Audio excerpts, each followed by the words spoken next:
మనం తీసుకుంటే ఒక్కొక్కళ్ళు ఒక్కొక్క మెంటాలిటీ ఉంటుంది. కొంతమంది చాలా స్ట్రాంగ్ ఉంటారు. ఎన్ని కాల్స్ వచ్చినా, రికవరీ వాళ్ళవి ఎన్ని హెరాస్మెంట్లున్నా తట్టుకుంటారు. వాళ్ళకి ఎటువంటి ఇంపాక్ట్ ఉండదు వాళ్ళ హెల్త్ మీద. కొంతమంది చాలా సెన్సిటివ్ ఉంటారు నాగరాజ్ గారు.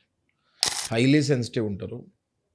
వాళ్ళ మొబైల్‌లో డైలీ ఒక 100-200 టైమ్స్ ఈ రికవరీ వాళ్ళ కాల్స్ వచ్చినప్పుడు, ప్రతి ఒక్కొక్కడు ఒక్కొక్కలాగా మాట్లాడినప్పుడు రఫ్‌గా బకెట్ 1 అంటే 1-30 డేస్ లోపు బకెట్ 1 అంటారు అది. ఈ బకెట్ 1లో కలెక్షన్ వాళ్ళు ఇష్టం వచ్చినట్టు మాట్లాడతారు నాగరాజ్ గారు. మాక్సిమం స్క్వీజ్ చేయాలన్నమాట. బకెట్ 1లో టార్గెట్స్ ఎక్కువ ఉంటాయి కలెక్షన్ వాళ్ళకి. ఇది చాలామందికి తెలీదు. బకెట్ 1 అంటే 1-30 డేస్. ఈ 30 డేస్‌లో ప్రెషర్ చాలా ఎక్కువ ఉంటుంది. ఈ 30 డేస్ దాటితే కొంచెం ప్రెషర్ తగ్గుతుంది.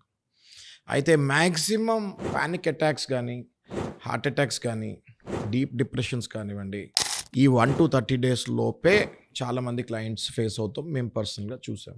ఎప్పుడైతే వీళ్ళు ఇట్లా పానిక్ అటాక్స్‌కి గురవుతారో చాలామంది హాస్పిటల్స్‌లో కూడా అడ్మిట్ అవుతారు. డిప్రెషన్‌కి వెళ్తారు. ఇంట్లో వాళ్ళు మళ్ళీ బయట అప్పు చేసి మరీ వీళ్ళకి ట్రీట్మెంట్ ఇస్తడం జరుగుతూ ఉంటుంది.